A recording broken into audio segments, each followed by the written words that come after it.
do this. Hello, and thank you for watching Art with Chongo.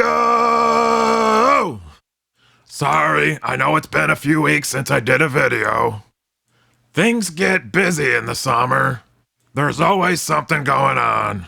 So, I apologize. But anyway, today we're gonna try to do some medieval art. I know what you're thinking.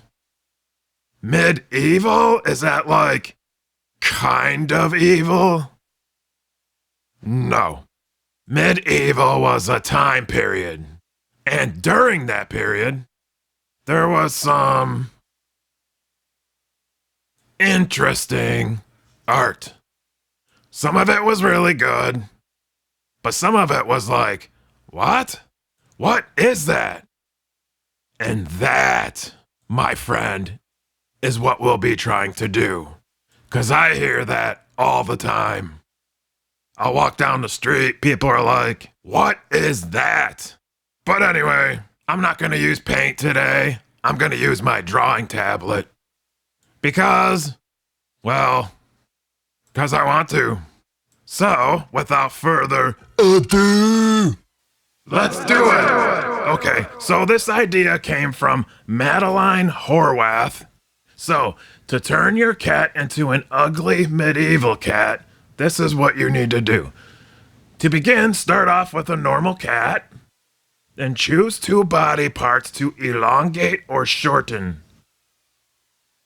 Then we round out the eyes and deprive them of their irises, pupil and sclera only. We want no soul here. Give it a little spice, like the ones peasants can't afford, by adding a human nose and mouth. Also remove the whiskers for good measure. Continue the next step by making the cat stand on its hind legs. We need those arms free for the terrifying next step.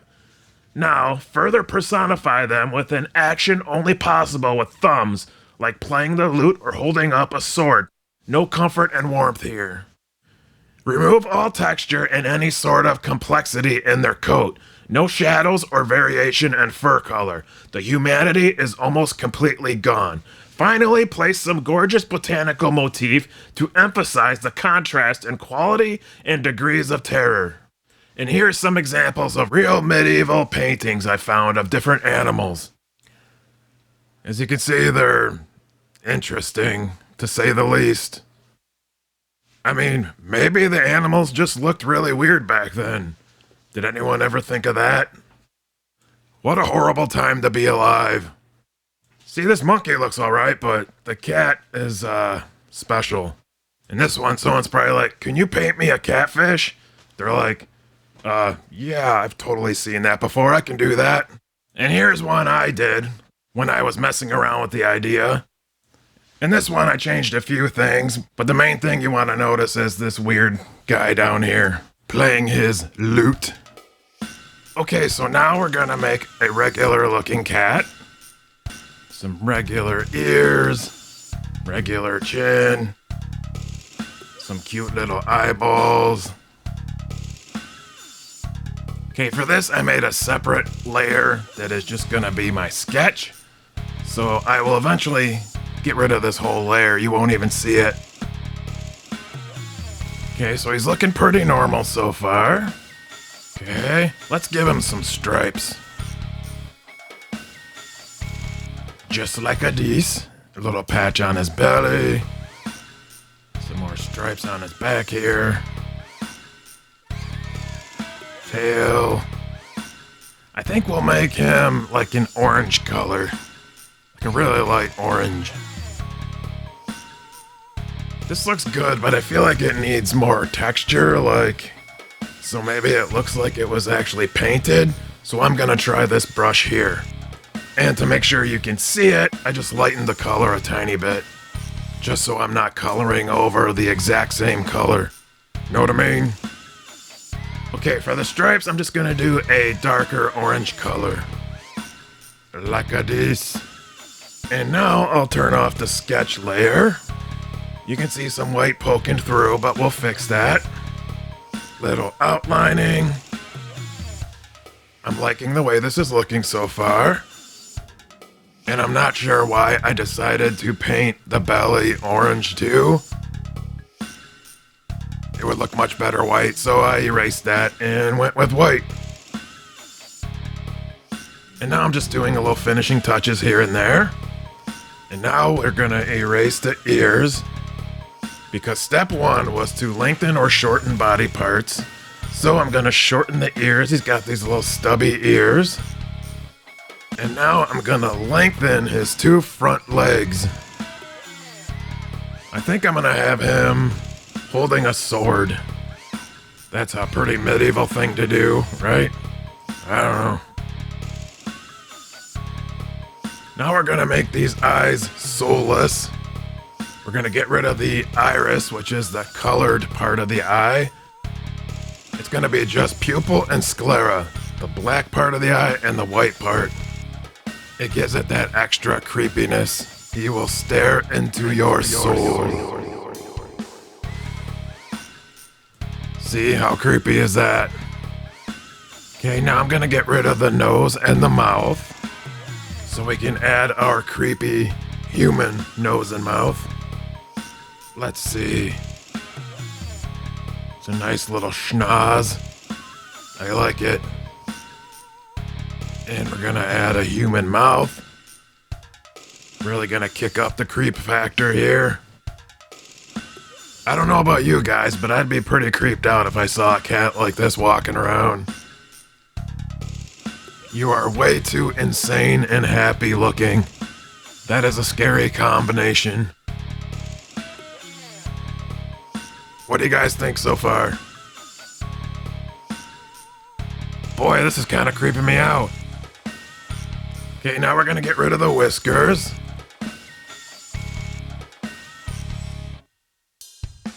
Now we'll add the back legs to make him standing. Man, this is creepy even for me. And that's saying a lot. This is really nightmare fuel. Not gonna lie. But anyway, let's give him a weapon. Gonna make his sword here. Did cats use weapons in medieval times? And play instruments? Okay, we're gonna put the lighter gray on the top part of the sword here. Little highlighted area.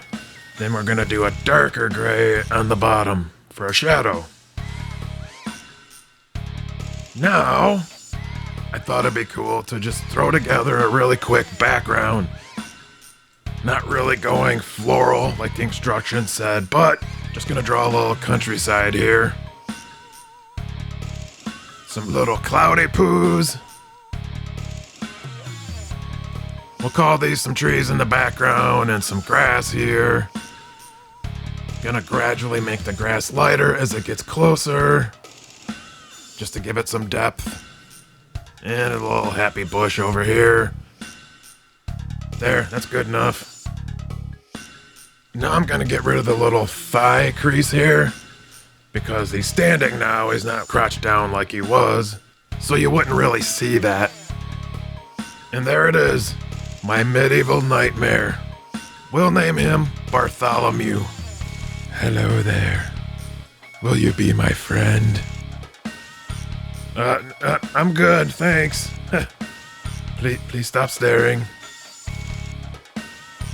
This wasn't too bad for my first attempt. Kinda wish I spent more time on the background, but it is what it is, and it is horrifying. And for this one, I thought it'd be fun to find an actual painting and add a cat. But you know how we do things here. We're gonna have to make it extra weird, so I'm going to change a few things. I'm going to give her the appropriate horrified look on her face. So I turned down the corners of her mouth and I raised her eyebrows. Now I'm going to open those eyes a little bit, because right now she just kind of looks sleepy. We don't want sleepy, we want, what is this? Why is it on me? Turn that a little bit, yep. Good, very good. Now duplicate and slide that one over. And let's See, rotate that one. Good. Good. Now I just need to fill in the middle here. Like a this. And that eye too. Now the edges of the eye here look kind of sharp. So I'm going to fix that so it looks a little more natural. It's looking good so far. See, I'm just lightly erasing around the edges a little bit. I turned the opacity down, and I'm using the airbrush tool set on erase. And I'll do the same thing on this eye. Like a this. Good. Horrifying. Okay, now I'm gonna make her looking in a downward direction, because I think I'm gonna put the cat right in her lap. Very good. Now we're gonna add Bartholomew. We're gonna put him in this painting too, because why not? But this time I'm gonna make his fur a little darker orange. Bartholomew has no personal bubble. He's like, hey stranger, mind if I park my caboose up here? And she is just in shock. She does not know what to do. Okay, now I'm gonna have the tail kind of drape over her arm a little bit here. I know I'm not supposed to do a lot of shading and stuff like that, but I really, really want to, so I'm gonna use a darker orange on the bottom part here. I'm using the airbrush tool. I really like the airbrush tool for shading. It always gives that soft look, which I think looks good for shadow work and shading. Okay, now I'm gonna do a slightly lighter orange to highlight the top part of the cat. This is like the main part that's getting hit with the light in the room. So far, so good. Now, we need to give it some eyes. Creepy, creepy eyes. I'm not sure why I went with black. This is right around where I was like, wait a minute, his eyes aren't black. What am I doing? I find when you're working on a painting like this, it's good to try to use your eyedropper tool to pick as many colors from the actual painting as you can. Because then it's more likely to fit in with the painting more. I don't know if that makes sense to you. But trust me, it will look good. But anyway, here's this creepy little human nose. Now we'll give him this creepy little human mouth. And of course, Bartholomew is wearing his precious lipstick. He never leaves home without it. For some weird reason. Now we'll add his creepy human teeth. And there we go. Super creepy. And here I decided I wanted to try and put some reflections on the eyes. Okay, so now we're gonna add paws.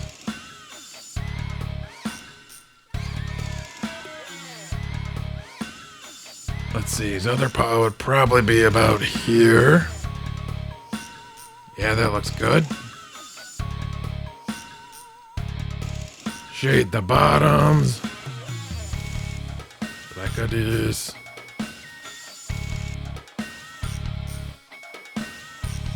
Lightly make some toes on here. And we should probably add his back foot poking out here. And I'm gonna use the airbrush to draw a subtle little thigh bone there. Some more eye reflections. And that should about do it.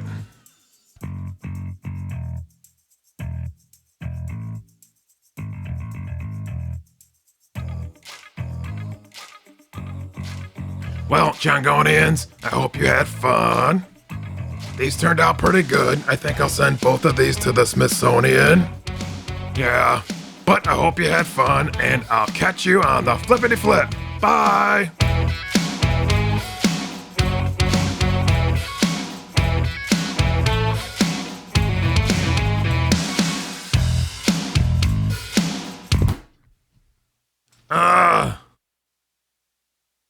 Ouch! My head, it hurts so bad.